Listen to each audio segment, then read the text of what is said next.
And buying alcohol on Sunday is illegal in Connecticut, but that is not the case in most other states. And once again, some are lobbying lawmakers to change the law, which would allow liquor store sales on Sunday. Here to talk more about this, our Bloomfield liquor store owner Dave Leon, who is against the idea, and Enfield store owner Dominic Alimo, who is adamantly in favor of it. And I said it's actually a limo after I practice it how many times? We got it. All right, so gentlemen, who wants to start first? Who wants to make their case? I mean, Dave, I spoke with you at the Capitol. Right. A poll so that most people in Connecticut favor opening up liquor stores on Sunday. And to play devil's advocate, you would think if a business wants to be open, what business does the state of Connecticut have to tell that store no? Well, I don't know what poll you're referring to, but from our polls, we find that people don't want to gravitate to a 24/7 situation with alcohol. Alcohol is a controlled substance.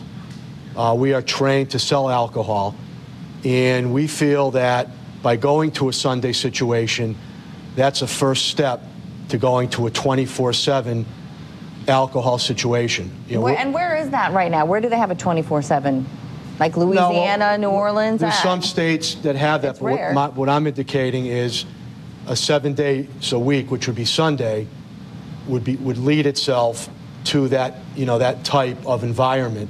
That if alcohol is sold on Sundays, which is 7 days a week. Right, no, I get what you're saying. You're saying it's just the next step away from 24/7. Dominic, what do you want to say to that? You work in Enfield, you have a liquor store in Enfield. You say this is costing your business money because people can go up to Massachusetts, correct? It's a tremendous amount of money. And the cost to the state of Connecticut right now, Shelley, is probably between $5 to $15 million.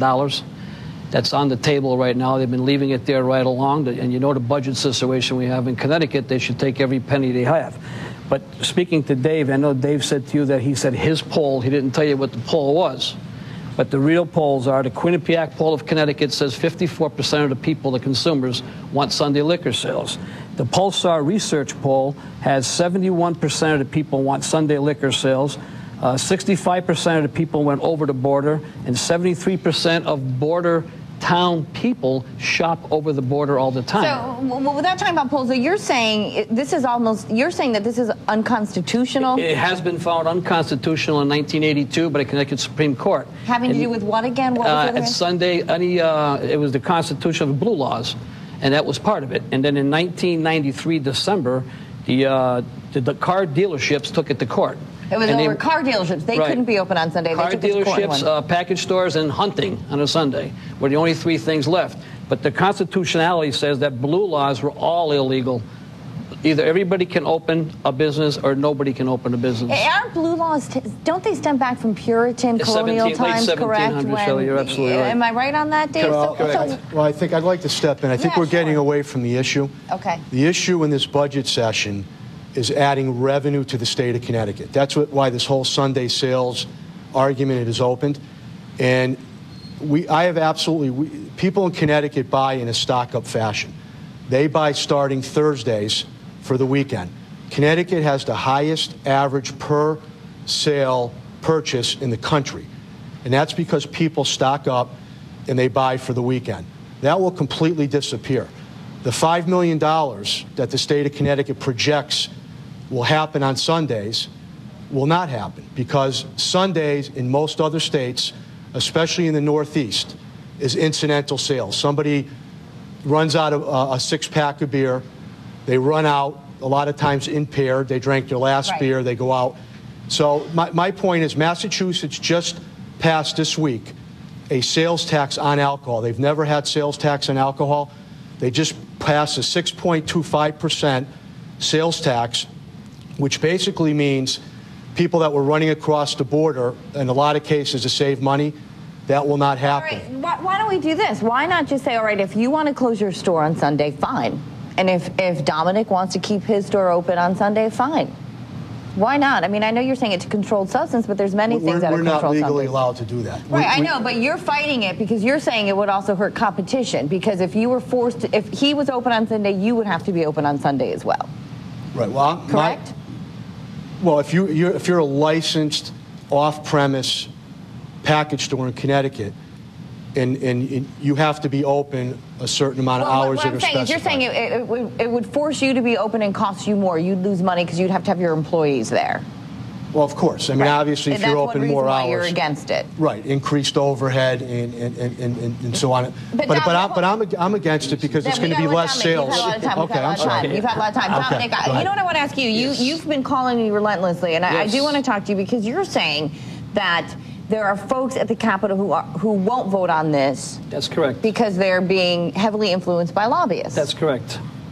And the biggest problem we've had is Senator Calipatro.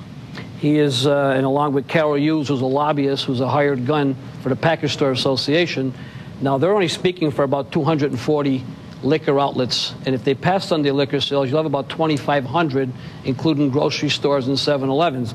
Senator Calipatro has been taking money from package stores all over the state, and he takes that money and takes the bill, and he shreds the bill and doesn't give it a vote because he's basically Carol Hughes' lackey in the Senate. Has this come up for vote this session? Absolutely not. He shredded it within 30 seconds because that's where he makes his money. He gets money. But going back to what Dave said, I've been on a border for 30 years. He's not a border store. There's millions and millions of dollars that are leaving this state every year. And he's absolutely wrong what he says, and we've had television up there filming traffic jams with Connecticut cars going over there. The new tax of 6.5% Massachusetts put on has no bearing on Sunday liquor sales. People go there for convenience. And again, it's not about me and Dave here. The biggest losers are the state of Connecticut for tax money and the consumers who drive the Connecticut economy. But you're thinking that this will help consumers because it's not going to be people. We're out of time, so you've got it. People are driving across the border because of prices, and they're driving across the border Monday through Saturday. Has nothing to do with Sunday. They're driving across the border 6 days a week because prices are cheaper over the border. We're out of time, but you're saying this is going to put people at risk because they're going to be drinking more, correct, on Sundays? Correct. That's what you're saying. You disagree. No, it's not new drinkers. It's the same people keeping their money home. But, Shelley, the thing is that, okay, the border is a big problem, and that's the problem. Give me the right to run my business, and it's an option. That's the key word. You hit it perfect.